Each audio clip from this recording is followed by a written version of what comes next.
Toks jausmas, kad jie iš anksto ruošiasi, va, visokios pandeminės sutartys, tada jau teisinė bazė bus paruošta. Tai mano atžvilgiu čia toks lietai atslenkantis drakonas. Tai per komiteto posėdį aš pasakiau, kad didžiausias dezinformacijos šaltinis buvo ankstesnė sveikatos apsaugos ministerija ir Lietuvos vyriausybė.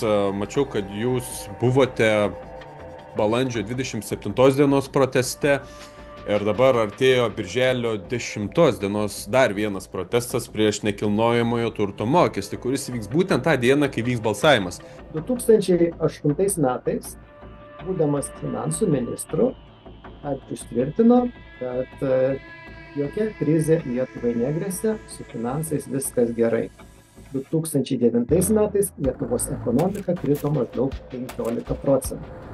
Liko vertos Šadžiaus prognozės buvo prieš 17 metų.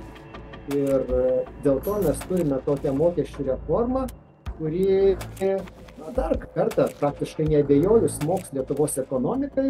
Ji tikrai augimas sulėtės, nežinau, kiek biudžetas praras, žmonės bus nuskurdinti, tikrai smulkiųjų verslų nemažai bankrutuos. Bet kaip miela, tokia atsakinga dalyką, mokesčių reformą, keičiančią daugelio Lietuvos žmonių gyvenimą, atneša, praleisiu čia, įptelėjimą įdėkim, kelitas. Ką galvojate apie tokias piliečių iniciatyvas ir kiek svarbu jas palaikyti? Tai labai gerai galvojate tokias iniciatyvas. Sveiki, mėly bičiuliai, su jums sveikinasi Jaunimo naujienos.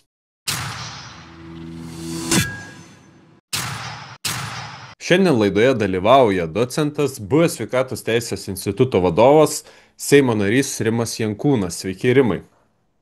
Labadiena, Kęstuti. Nors atėjo vasara, visų laukiamas atostogų laikotarpis, tačiau įtampos Seime matome netrūksta. Kaip šiuo metu jums sekasi? Na, sakau, mes gavome mandatą kalbėti, o ne daryti. Tai tą ir darome. Bet kita vertus pagalvoju, kad kalbėti irgi nėra taip mažai. Prisimenu 1989 metus, Sovietų Sąjungos liaudės deputatų suvažiavimą Maskvoje gegužės mėnesį ir būtent nuo kalbų, tiesių, drąsių ir prasidėjo šitos pykčio ir prievartos imperijos griūtis. Galvoju, kad ir Lietuvoje dabar vyraujantis melas nuo tiesos gali imti ir pradėti tirpti kaip ledas pavasarį. Kaip panašiai melas griūva Jungtinėse Amerikos valstijose, bent jau sveikatos srityje. Taip, tai, na jau kai prakalbam apie sveikatos sritį, Jungtinės Amerikos valstijos pasitraukė iš pasaulio sveikatos organizacijos. Tačiau dabar neseniai vyko, ar ne, balsavimas dėl pandeminės sutarties. Ir viešojoje erdvėje labai buvo sudėtinga surasti informacijos apie tai, kas ten, ar ne, buvo sprendžiama, ypač mūsų sisteminėje žiniasklaidoje. Ir jūs kreipėtės į sveikatos apsaugos ministeriją, kad ji pateiktų informaciją, ar ne, pavyzdžiui, dėl ko ten buvo, na, sakykime, balsuojama, kas apskritai iš Lietuvos atstovavo ir panašiai. Tad gal galėtumėte plačiau papasakoti, ką jūs galvojate apie tą pačią pandeminę sutartį ir ar gavote atsakymą iš Sveikatos apsaugos ministerijos? Apie pandeminę sutartį arba konvenciją galvoju, kad jinai gerokai pagerėjo palyginti su tuo, kas buvo siūloma.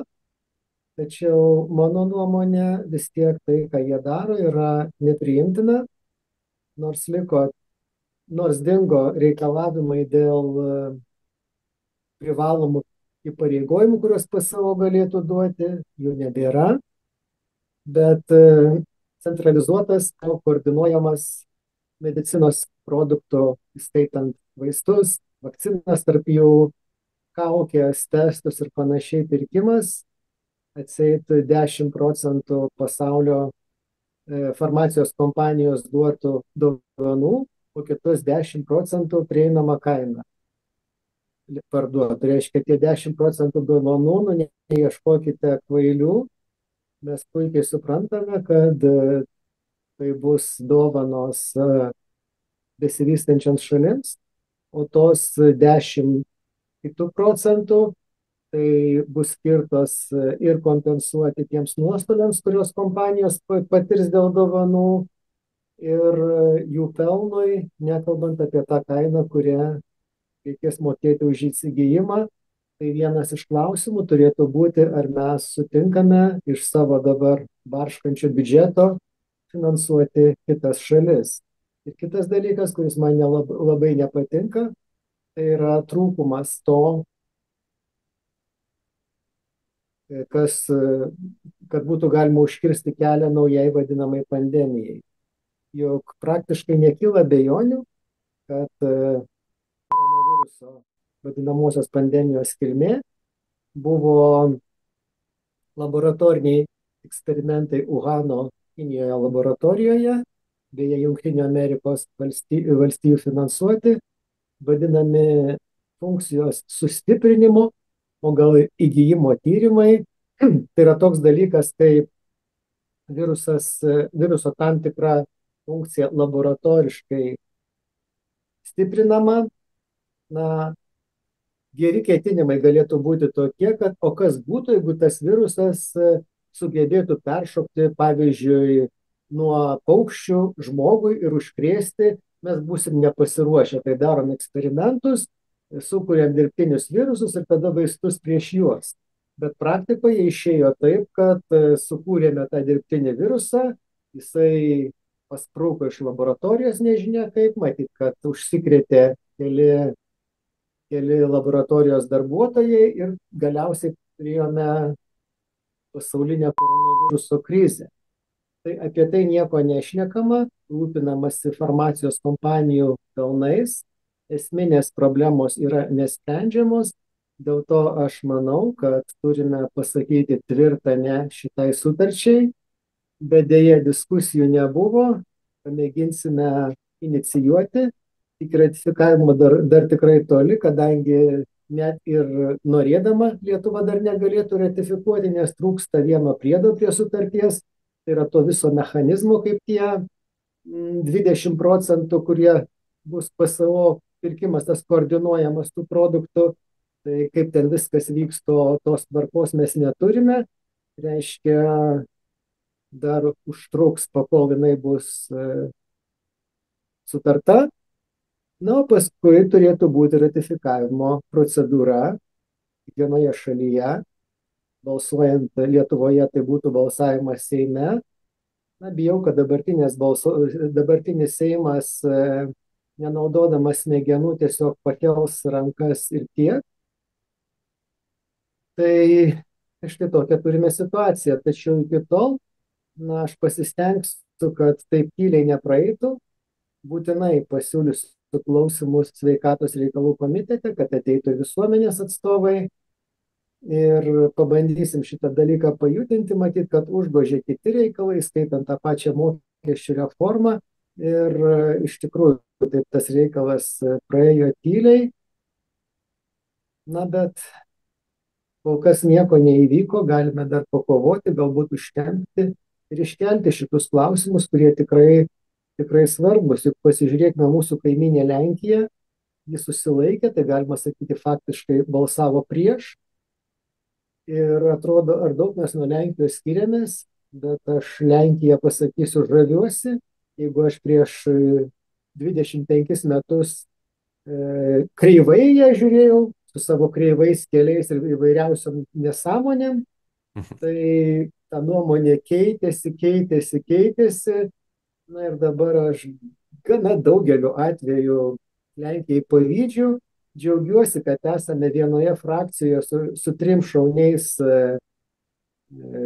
Lenkų rinkimų akcijos atstovais, tai tikrai šaunus žmonės ir galvoju, kad jeigu ir lietuviškoji Seimo dalis būtų panaši kaip tie 3 Lenkai, tai būtų Lietuvoje kita situacija. Aišku, vienintelis dalykas, dėl ko mes su jais nesutarėme ir nesutarsime, na tai suprantama, kad ten tokie lenkiški dalykai, skaitant abėcėlę ir panašiai, bet ją prakišo gi mūsų mėlyjeji konservatoriai su Laisvės partija tą abėcėlę. Tai va, tiek. Na taip, iš tiesų, ta visa situacija, taip, jeigu mes prisimintume tą vadinamą pandemiją, tai iš tiesų toks jausmas, kad ir tie, kurie vykdė, nebuvo tinkamai pasiruošę, nes ta teisinė bazė, daug buvo tokių neteisėtų dalykų, ar ne, ir teisininkai tikrai, ir, na, ir jūs tame tarpe, ir apskaitai visuomenė badė ir tuos teisinius dalykus ir turbūt tas ir sustabdė. Ir dabar toks jausmas, kad jie iš anksto ruošiasi, va, visokios pandeminės sutartys, ar ne, natūralu, kad jeigu bus ratifikuota, tada jis teisiniai aktai, jeigu mes ratifikuosime Lietuvoje, pakeitimai ir taip toliau. Ir tada jau teisinė bazė bus paruošta. Tai mano atžvilgiu čia toks lietai atslenkantis drakonas, kuris vat, žmonės galbūt nelabai kreipia dėmesį, bet jis tikrai yra, na, pavojingas. Bet jeigu mes jau prakalbome ir ne apie sveikatą, ir ne po to apie pandemiją, ir, na, jūs daug turėjote tokio priešpriešos kontakto su Jurgita Sejonienė, Seimo nare. Ji tada buvo Seimo narė ir jie vėl išrinko. Ir dabar vienu metu ji vėl pasisakė apie jūs, ar ne, kad jūs ten skleidžiate dezinformaciją ir panašiai, bet jūs padavėte ją į etikos sargams, ar ne, tiksliau parašėte skundą ir etikos sargai Seime pradėjo tyrimą. Tai kaip dabar sekasi, galbūt yra kažkokios informacijos tyrimas ar pradėtas ir kokia tyrimo eiga? Tai informacija, kurį yra jūs jau pasakėte, gavau oficialų pranešimą, kad tyrimas pradėtas. Ir iš tikrųjų ilgokai nereagavau, bet dabar paskutinis jos pasisakymas prieš 3 savaitės sveikatos reikalų komitete peržengė visas ribas. Aš sakau, nu kiek galima vėl meluoti, reikia padėti tašką. Buvo žmonių, kur sakė, nu tu nesipyk su ja, nu tai kam tau rašyti, nesakau, viskas turi ribas, šitą Yra melą gyventi reikia draugiškai. baigti. Jo, kažkas tai dar sakė, sako, tai sakyk, kad rašyk, kad tikrovės netitinkančią informaciją paskleidė, ne, ponė, sakau, ji apsimelavo, begėdiškai apsimelavo, sakė, kad pavyzdžiui, ar aš asmeniškai, ar Sveikatos teisės institutas teigia, kad visi pasiskiepiję nuo koronaviruso per 2 metus mirs, tai nežinau, kokiuose liguistose fantazijose ar priedėsiuose sapnuose jinai tai sužinojo. Šią savaitę buvau vienoje laidoje, tai sakau, jeigu ponia tą patvirtintų, tai aš jai padovanosiu automobilį, drąsiai galiu žadėti, ką noriu, kadangi aš tiksliai žinau, kad to nebuvo. Taip pat jinai sakė, kad Sveikatos teisės institutas skleidė dezinformaciją, tai per komiteto posėdį aš pasakiau, kad didžiausias dezinformacijos šaltinis buvo ankstesnė Sveikatos apsaugos ministerija ir Lietuvos vyriausybė. Užjaučiau dabartinę ministerijos vadovybę gavus tokį apgailėtiną palikimą, tokį didžiulį nepasitikėjimą. Ir lauksime dabar etikos sargų tyrimo. Galiu pasakyti, kad šią savaitę Jurgita Sejonienė pasitaisė, buvau su ja Lietuvos ryto televizijoje diskutuoti apie įstatymą dėl reprodukcijos sveikatos. Aišku, mūsų nuomonės visiškai išsiskyrė, tačiau jinai elgėsi mandagiai ir net dėl medicininių dalykų, kuriuos sakiau, dėl nieko nesiginčijo, tai čia yra visiška naujiena, labai neįprastas dalykas, bet tiesiog, jeigu tik pasiginčyje, aš ją iš karto padėsiu šaltinius ir sakysiu, kad ponė, jūs vėl meluojate. Na, sunku diskutuoti su žmogumi, ar ne, kuris turi tiek daug žinių ir turbūt jai tikrai kišate daug pagalių ne į darbą, bet tiesiog į jos melą, taip įvardinkime, nes jūs atskleidžiate ir jai tikrai apsunkinate tą jos veiklą Seime.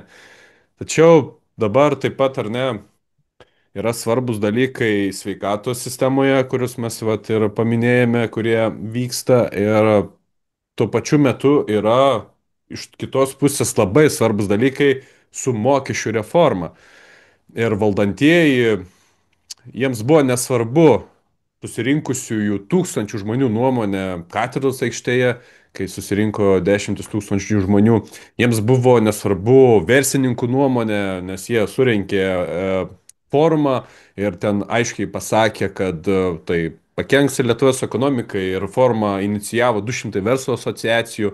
Jiems buvo nesvarbu ir teisininkų nuomonė, nes advokatūra Lietuvos paskelbė peticiją dėl galimo konstitucinio teisės valstybės principo pažydimo vykdant mokesčių reformą. Tai iš tiesų visuomenėje daug yra nepasitenkinimo, bet jie vis tiek vykdo šią reformą. Ir jūs, kai buvo balsavimas ir Seime labai stipriai pasisakėte ir paprieštaravote šiai reformai, tai galbūt galėtumėte plačiau papasakoti, vat, ką galvojate apie valdančiųjų tokį elgesį ir apie pačią šią mokesčių reformą. Labai gerai paklausėt, kad ką galvoju apie valdančiųjų elgesį, o ne kokie būtų argumentai prieš. Kadangi argumentai Seime, kaip matote, visiškai neveikia. Tai aš pasakysiu informaciją, kurią šią savaitę, praeitą savaitę turbūt jau bus, kai išeis laida, išgirdau iš Valdo Vasiliausko, labai gerbiamo garsaus žurnalisto, kuris kruopščiai nagrinėja šaltinius, tyrinėja. Aišku, išgirdęs aš puoliau tikrinti, nejaugi taip yra. Tai išeis turbūt sąmokslo teorija, tai ką aš dabar pasakysiu, beje, sąmokslo teorijoje galėtų ir būti, nes čia tas Sarna Klivečka kitaip TV išgirdau. Gal kur nors ir kitur dar buvo ta informacija. Taigi, Rimantas Šadžius, finansų ministras, jis 1983 metais baigė chemiją Michailo Lomonosovo universitete Maskvoje. 1989 metais, tai yra po 6 metų, jis grįžo į Lietuvą ir įstojo į komunistų partiją.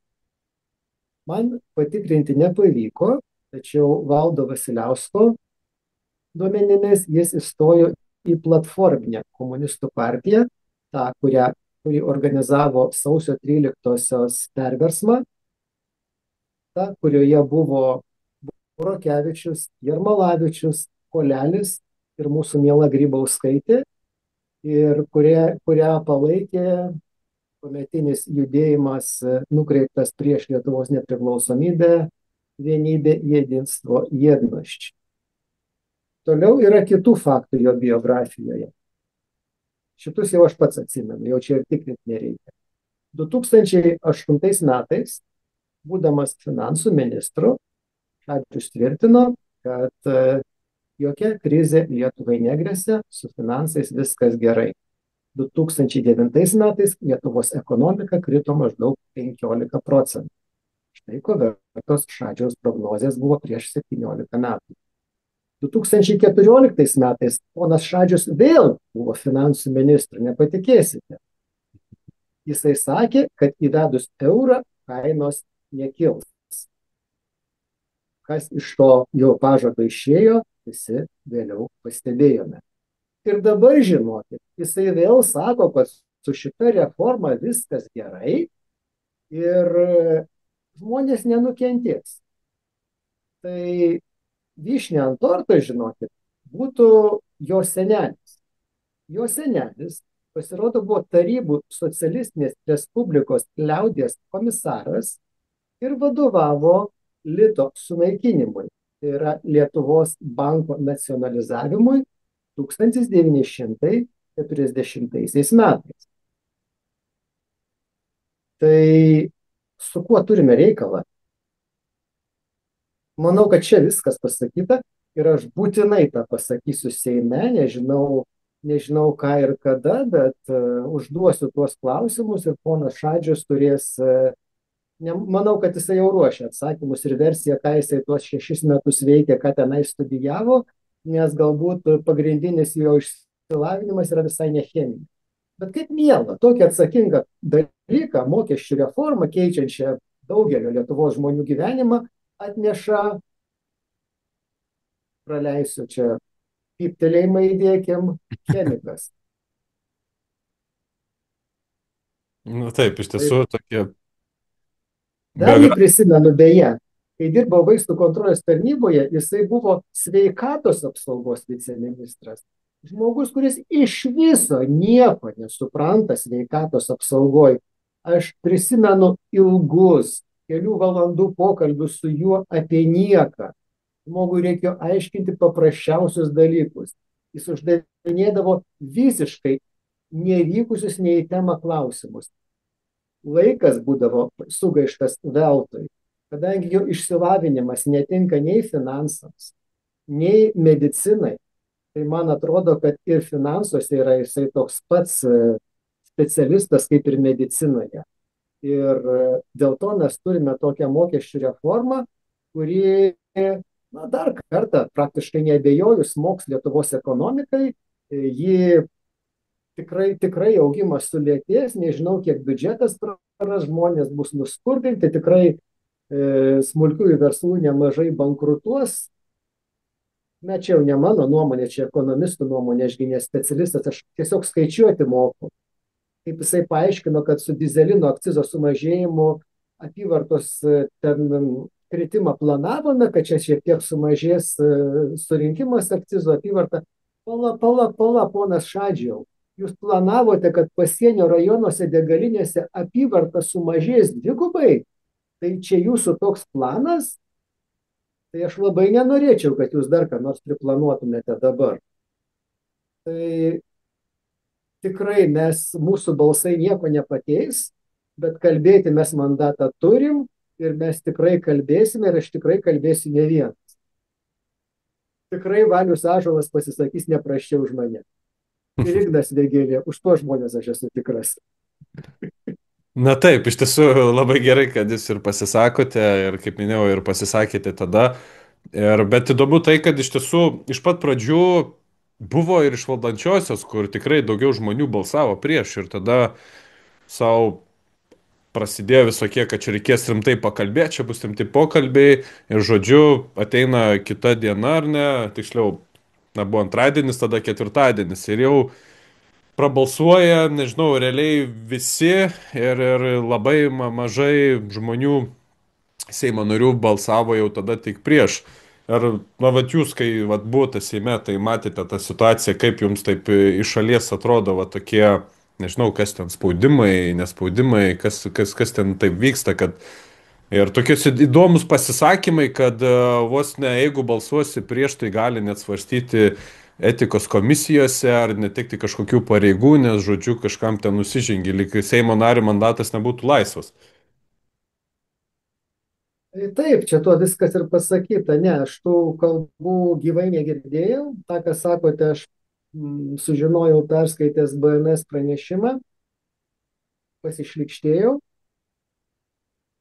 ir prisiminiau, žinote ką, tą idiotišką galimybių pasą ir vieną postą Facebook'e pasiskiepijau, nes neturiu pinigų testuotis, savijauta siaubinga, ašaros byra, jaučiuosi išprievartauta. Tai manau, kad buvo žmonių, kurie taip ir jautėsi Seime. Tai štai kokioje valstybėje mes gyvename. Tačiau piliečiai, ar ne, jie būrėsi ir priešinasi. Ir mes mačiau, kad jūs buvote balandžio 27 dienos proteste ir dabar artėjo birželio 10 dienos dar vienas protestas prieš nekilnojamojo turto mokestį, kuris vyks būtent tą dieną, kai vyks balsavimas. Aišku, valdantieji gali sugalvoti ir atkelti kažkokią datą ir pakeisti, tačiau, na, tikėkime, kad to nebus. Ir ką galvojate apie va, tokį piliečių aktyvumą, nes jis tikrai šiuo metu yra didžiulis ir jis tikrai kelia, matau, audras ir Seime, nes turbūt iš ten atsiranda, kad žmonės balsuoja prieš, turi drąsos balsuoti prieš, net pasipriešinti valdančiosioms partijoms. Iš ten atsiranda, ar ne, čia mačiau, Nemuno aušra jau inicijuoja kažkokį tai pakeitimą dėl nekilnojamo turto mokesčio, nors realiai visi balsavo, iš tiesų beveik visi, išskyrus Aidą Gedvilą, kad reikia, na, palaikyti šią mokesčių reformą. kai buvo nekilnojamo turto mokesčio reforma, tiksliau būtent tą balsavimą. Tai vat, ką galvojate apie tokias piliečių iniciatyvas ir vat, kiek svarbu jas palaikyti? Tai labai gerai galvoju apie tokias iniciatyvas, nes žmonės pridarė klaidų per rinkimus, išrinko kaip išrinko. Aš manau, kad ne tie pridarė klaidų, kurie renkasi, bet ką darysi, atsakomybė neišvengiamai šioje vietoje kolektyvinė. Apie Nemuno aušrą norėčiau pasakyti, kad ne visai taip, kad visi balsavo už. Man atrodo, 6 maždaug apytikriai tiesiog ištraukė korteles, nepaisant palietimo balsuoti už, tam irgi reikėjo valios, bet neužteko tos valios balsuoti prieš. Ir Nemuno aušroje tikrai yra nemažai šaunių žmonių. Tai man atrodo, kad Seime yra maždaug ketvirtadalis žmonių, kurie yra pakankamai laisvi ar tvirti spręsti. Tai Nemuno aušra, mūsų frakcija ir mišri grupė. Tuo tarpu kituose, jeigu yra padorių žmonių, o jų tikrai yra, jie prievartaujami labai stipriai. Ir panaudojau tokį žodį, nes ir į viešąją erdvę išėjo informacija apie tai, kad grasinama uždrausti eiti bet kokias pareigas partijoje, kandidatuoti kituose rinkimuose su partija, galbūt pašalinti iš Seimo vicepirmininko pozicijos. Tai įsivaizduoju, kas buvo neviešai, jeigu viešumą pasiekė tokia informacija.